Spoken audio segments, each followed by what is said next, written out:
Hey, what's up? It's Ben. I put a bunch of free stuff on my Gumroad site, available here at ben@tenacity.gumroad.com. All you need to do is click any of these with $0, enter your email, and you'll get access to these Notion documents. So today we're going to go over how to land your first AI automation client. This is the zero to paid clients guide. So a lot of this inspiration is from Nick Sarive, Alex Hormozy, people like that. And I basically distilled all the wisdom down here. I went from just making $35 an hour, just a couple $100 on Upwork.com, a freelancing website, to some larger contracts outside of the platform where I don't get any fees. So today I'm going to show you exactly what that process looks like from beginning to end. So there's the outline there. The 8 questions this answers. Is AI automation saturated? What did I waste time on? Where do clients actually come from? What happens on a sales call? What services should I sell? What tools do I need? How do I deliver a project? And how do I get started? These are the questions I get the most on every platform, mostly Reddit. So here is the business model, right, where we answer all these questions. Part 2 is a step-by-step checklist. So yeah, very valuable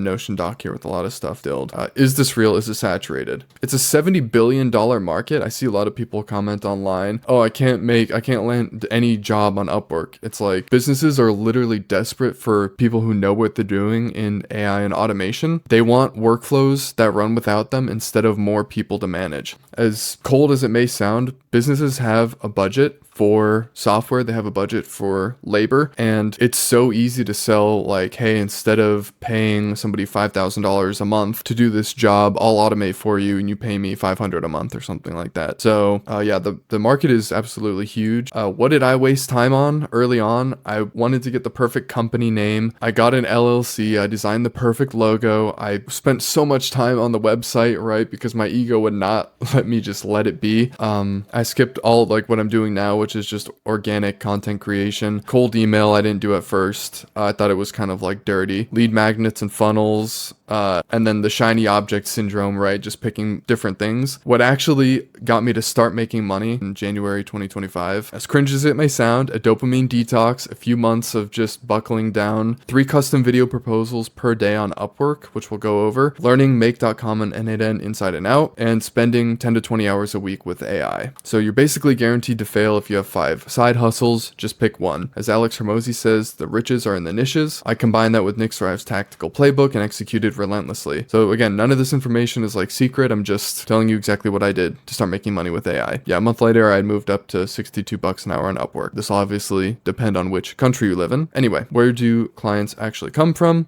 So we're choosing to use Upwork. Reason why? They have a job that needs to be done. They've already verified their payment info. A lot of times they've already hired other people. You can vet them, the client, to see if they leave fair feedback on other freelancers' profiles. So what we're going to do is we're going to use Upwork. It does take a cut of your earnings, but it's again the first place that I landed my client, and I recommend that's where everyone lands their first client. So we're going to optimize our Upwork profile, browse jobs daily, send 3 custom video proposals per day. The client sees that you built exactly what they're asking for and responds, and then you book a discovery call with the client. So in the video proposal, you're going to go into Upwork, find a job that matches your experience. This client has 5 stars and over $100,000 spent, so it's a good sign. So you're going to click that and apply now. So we'll read their proposal. Let's say they're asking for some connection between Gmail and Slack. Then what we'll do is literally go into N8N. You can use OBS like I'm doing, a free screen recorder. Show your face in the corner like I'm doing, and literally build something that resembles the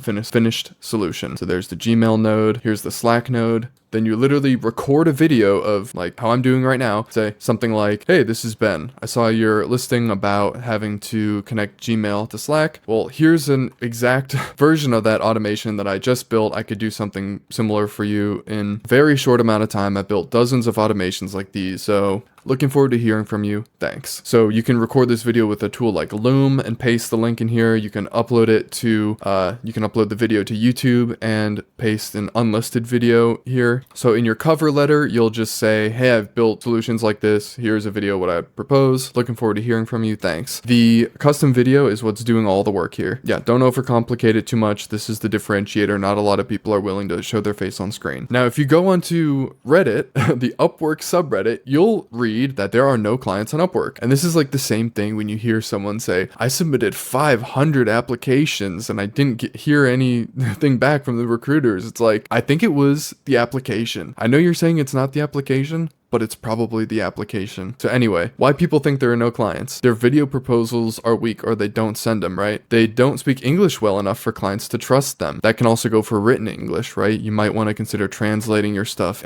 using Claude. They're too young or don't have any credibility. Their portfolio is empty. You have this portfolio section in Upwork, and the more you fill it up, the better. You have to consider your above the fold text too, because this is what people see before they click more. And frankly, not a lot of clients are gonna read all of this, because you have to imagine they have anywhere from 10 to 50 applicants for every job. So yeah, above the fold text could be weak. They just copy and paste some AI response, and the client is obviously turned off by that, or they haven't dialed in their profile. As far as like a photo of you that stands out, maybe a meet me video, maybe they didn't fill out their skills correctly. So that's where clients actually come from. Funny, this reads like, where do babies come from? But what happens on a sales discovery call? So after you submit your awesome proposal, you make it a response. So well, I'm not going to share my Upwork messages, but it's basically just a chat app, and the client will say, hey, I wanted to learn more about the solution that you shared. But effectively, there's this little button here that lets you schedule a meeting with your client. So you'll click that once they offer to meet. It'll let the client pick a time that works for them. That is what's called the sales/discovery call. So I'm not a fan of hard selling. There are a lot of, psychological tactics you can use to drive the person to agree to paying you in the call or whatever. But I found that comes from Nick Sarive as well, that it builds a lot more trust if you just don't hard sell on the call, transparently actually try to help the person. So first off, you want to time block it to 30 minutes max, because we're not charging the client for this call. So you don't want to just consult with them endlessly on this problem that they're having. You don't want to hard sell, because people can feel that and it feels grimy. Share your screen. You can show the thing that you built. You can scope the project together. A lot of times the client understates what's truly required because they're not super technical, right? They might know they want something built in N8N, but they don't know how long it's going to take, etc. Or what other tools you may need to pull in and pay for. In general, you want to try to keep the automation that you're building a black box, other than showing the nice pretty boxes of this is connecting to this, which is what you asked for. And you want to instead talk in terms of time saved and money saved versus their payment to you. So here's a little pricing calculator I made to pull up in sales calls like this. You can make your own or just use it as a reference. So this is a one-time automation. There's two types of automations that I build. One is revenue generating, where we ask how many leads per year we would get this person, average value per converted lead, annual revenue impact. So if we give this person $100,000 a year, then we're only charging a fraction of that, of 20% of the first year revenue impact. So we can easily justify $20,000 price point on this automation. So that's a lower percentage point than operational efficiency. If you're saving hours per week, maybe it's the founder's time and it's like, much greater dollars per hour, then you can just charge lucrative amounts of money basically and justify them easily with logic. After the call, remind them that they need to send you the job proposal and then send the written scope to them for alignment. You can just send it in the messages in Upwork chat. When to say no. Know your limits, right? If you're not super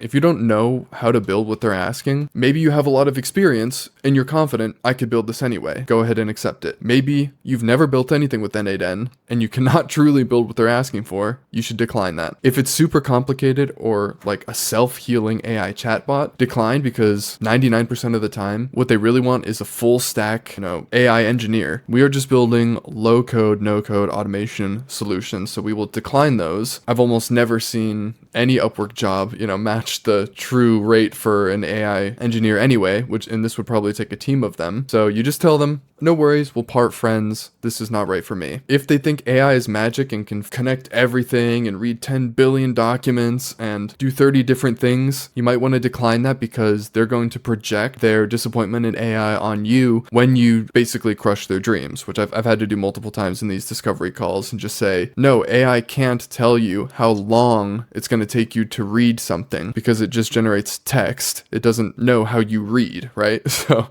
I've had to explain stuff like that before.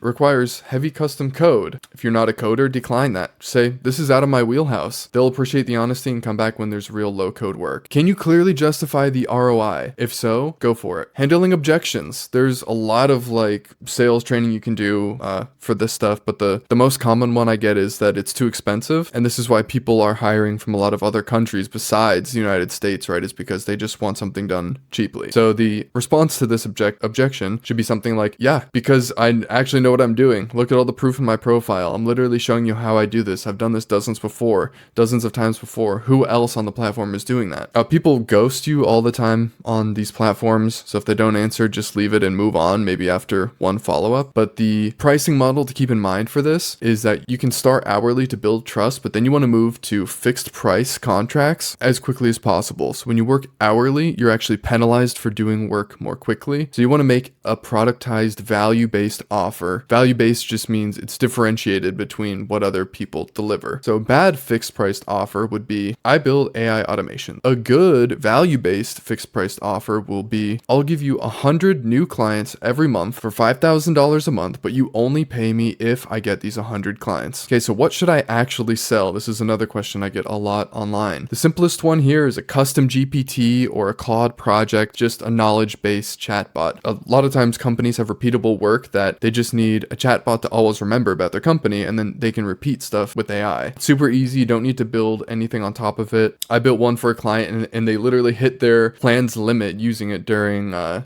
workshop. So another idea is form submission to email. Someone might fill out a Microsoft form and it gets sent to an email address automatically and have some AI analysis or transformation done in the middle. Another idea is automated proposal systems. This one's super powerful. So it's not actually the client filling out a form. It's I will fill out a form during my sales call like this. You just fill out a form and hit submit, which will send a nice proposal to their email that they can use to pay you. So I can use this on a discovery call myself, and I can also sell this system. So if my client's business wants to use this automated proposal system as well, it's kind of a double whammy. You're proving the value of the system by using it for your sales process. The client is interacting with it. An easy one that proves ROI, especially on the founder's time, is to sort someone's inbox, route, and summarize into different categories in your email. Lead generation. This is a really great revenue generating type of automation. You can use Apify scrapers and Apollo, which is a database of contacts feeding these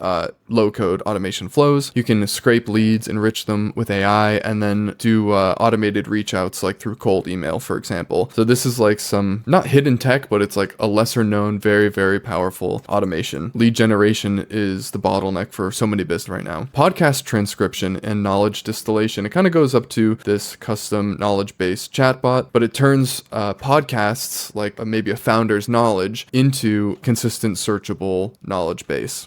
Well, once you build them once, you can just copy it and resell it. Remember, you're not getting paid for the time you spent building it. You're getting paid for the value that you're delivering. Some services I refuse to sell. I kind of already went over this. What tools do I need? If you're just starting, you can use a low-code tool like make.com and ChatGPT as your learning and node correction copilot. What people are doing now is they're moving to what I think Nate Herc are calling agentic workflows, which is just having Claude Code build end-to-end flows for you. That's kind of a step up. If you're just starting out, just go with some simple, these two cloud subscripts here. Power Automate sucks for automating these cloud flows. It's very clunky and slow. Zapier is a little bit clunky and expensive. A lot of these AI chatbots will hallucinate, so you need to tell them to search the web when you're learning about connecting two tools, because the information's always changing. The APIs are always changing. A lot of people, if you're using N8N instead of make.com, people online will constantly tell you, why are you using the cloud hosted version? Just host it yourself. Okay, this is completely terrible advice for someone who has no interest doing all this stuff. So if you've ever hosted and supported an application from scratch before, including the networking, testing, DR, monitoring, logging, all of it forever, right? That's the only reason that you should be doing this. And if you need that extra security and control over your environment. Otherwise, paying $20 a month for N8N is a no-brainer. If anything changes, they update it for you. If anything breaks, they fix it. People telling you to vibe code everything. I've never hosted an app in production forever. How do I actually deliver a project? So here is the complete life cycle. Once the contract is signed, right, they are so blown away by your discovery call that they sent you a job offer and you signed the contract. Follow up immediately. Say thanks. Here are the next steps. The next steps are you have a 30-minute working session to exchange credentials. So staying with this example, they'll need to add you to their Google Workspace or give you the login to whatever account they want to monitor. And then you have to connect this in N8N. And then you have to also do the same thing with Slack. So it'll probably require some research on your end. What credentials do you need for each platform? So for Slack, it's asking for a signature secret. So I'd have to figure out how to get that from the Slack website. But not only that, you have to get the client to give you that information. So sometimes it is the client giving you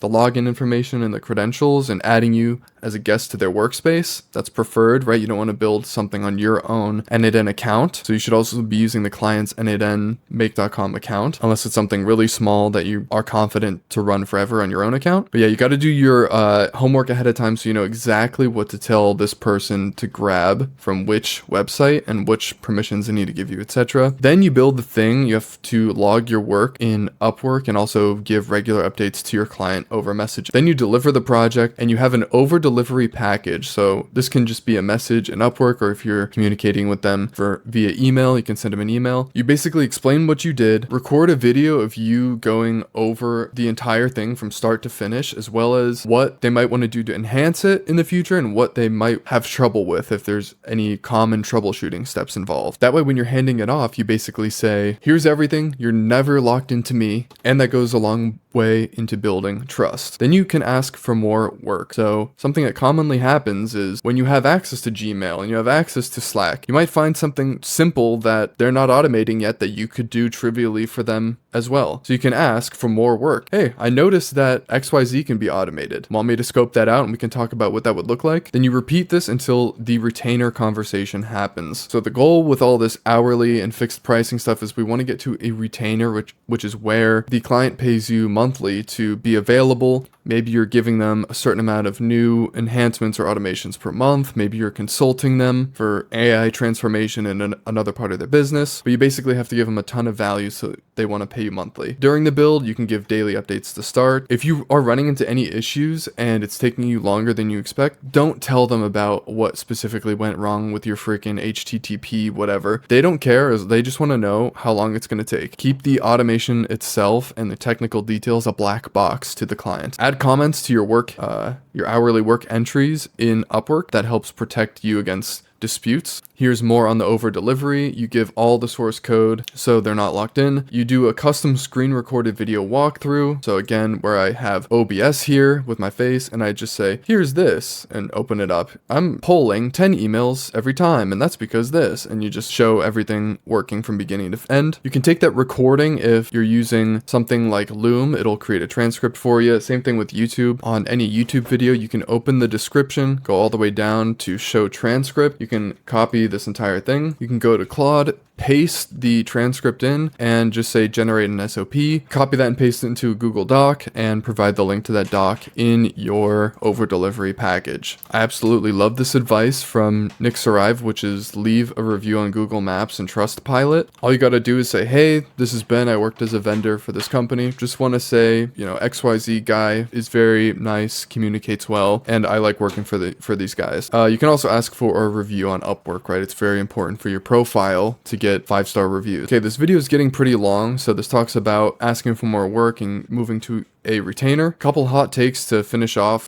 Tons of people villainize AI guru courses, even though the successful ones actually work, like Nate Herc and Nick Sarive. Their communities are great and taught me basically everything I know. Trendy tools will burn you. OpenClaw was completely insecure, and to this day, I'm making this video in July 2026. It's still completely finicky. Connections will break. You have no visibility into it. A terrible thing to build a business based off of, but there's an entire community of people online pushing that to you. Never learn any of this stuff from social media. It's mostly just AI posts and AI comments responding to AI posts.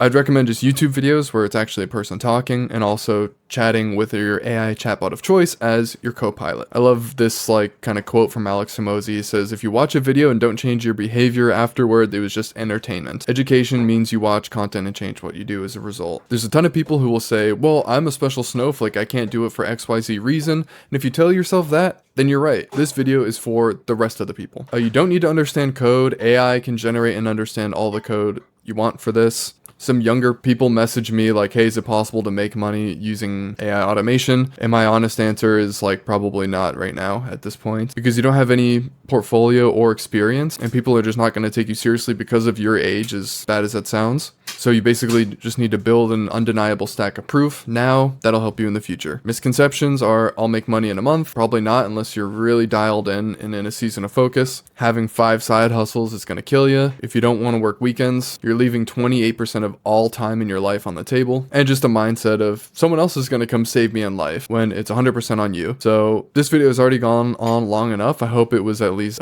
pretty dense and valuable. So part 2 here is a step-by-step checklist. If you want to go ahead and download that for free, that is again on ben@tenaccio.gumroad.com. Scroll down here to how to land your first AI automation client. Enter your email and Bob's your uncle. You'll have access to this full doc to review yourself. You can copy it to your Notion workspace. So that's it for today's video. Thank you guys so much for watching. If you want to join a community of like-minded builders, go to AI Builder Society on school.com.